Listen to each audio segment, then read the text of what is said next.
દિવાળીના તહેવારને હવે થોડા જ દિવસો બાકી છે અને સમગ્ર ગુજરાતમાં તહેવારની તૈયારીઓ જોરશોરથી ચાલી રહી છે।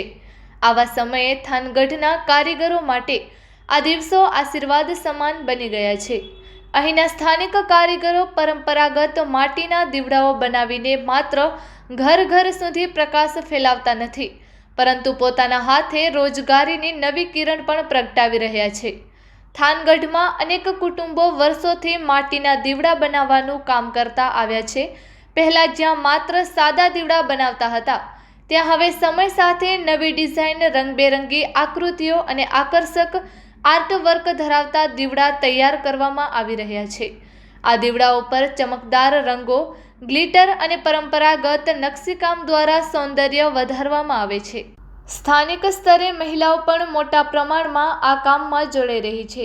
કેટલીક મહિલાઓ ઘરેથી જ દીવડા રંગવાનું કામ કરી રહી છે, જ્યારે કેટલીક બજારમાં તેની વેચાણમાં સહાય કરે છે। આ પ્રક્રિયા દ્વારા અનેક પરિવારોને વધારાનું આવક સ્ત્રોત મળી રહ્યું છે। થાનગઢના બજારોમાં આ કારીગરોના બનાવેલા દીવડાઓ માટે ભારે માંગ જોવા મળી રહી છે। ફક્ત સ્થાનિક સ્તરે જ નહીં, પરંતુ આજકાલ ઓનલાઈન માધ્યમો દ્વારા પણ દીવડાઓનું વેચાણ વધી રહ્યું છે।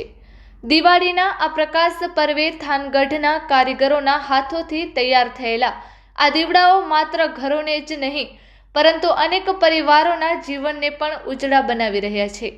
માટીમાંથી રોજગારીનું આ અનોખું ઉદાહરણ થાનગઢના લોકો માટે ગૌરવ અને પ્રેરણાનું કારણ બની રહ્યું છે। રિપોર્ટ બાય જયેશભાઈ મોરી।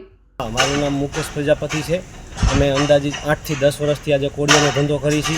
જેમાં કોડિયાની જે પ્રોસેસ હોય છે, પહેલાં માટી આવે છે, માટી દરીને સૂકી કરવામાં આવે છે, પછી અહીંયાથી પ્રેસમાં કોડિયા બનાવવામાં આવે છે, અહીંયાથી પછી બહાર સુકાવવામાં આવે છે। જેમ કે તમે સ્ટોક જોઈ શકો છો, એમ બહાર સુકાવવામાં આવે છે, પછી એનું ફિનિશિંગ થતું હોય છે। ફિનિશિંગ થઈ પછી ભઠ્ઠામાં જાય છે, ભઠ્ઠામાંથી પાકિંગ, પછી બોક્સ પેકિંગ થતું હોય છે। એ બોક્સ પેકિંગ કરીને પછી અમે એક કોડિયું રહ્યું હોય 50 પૈસાથી માંડીને 1 રૂપિયો, 2 રૂપિયા, 5 રૂપિયા સુધીનું કોડિયું વેચતા હોય છે। જે કોડિયું અમારું ભારતભરમાં સેલ થતું હોય છે, તો ભારતના લોકોને અમારી એ જ અપીલ છે કે આ કોડિયું ભારતમાં બને છે તો ભારતનો રૂપિયો ભારતમાં જ રહે, એવી અમારી અપીલ છે। અને આ સ્ટોક બનાવવા માટે, અમારા કોડિયા બનાવવા માટે અંદાજિત 5 થી 6 મહિના અગાઉ સ્ટોક કરવો પડે છે। જે સ્ટોક કરી છે એ અમારે દિવાળીના 1 મહિના નજીક હોય ત્યારે અમારું સેલ ચાલુ થતું હોય છે। અને દિવાળીના દિવસોમાં આ કોડિયા અમારા વધારે પડતા સેલ થતા હોય છે। અને આમાં અમારા જે મજૂર છે, અમારની 10 થી 15 મજૂર આવે છે, એની રોજીરોટી પણ ચાલતી હોય છે।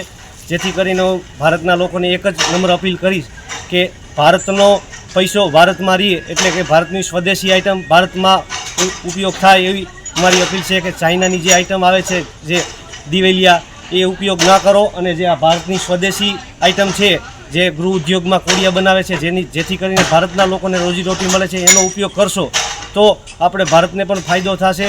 જેથી કરીને આ બધું રોજીરોટી બધાની હાલશે।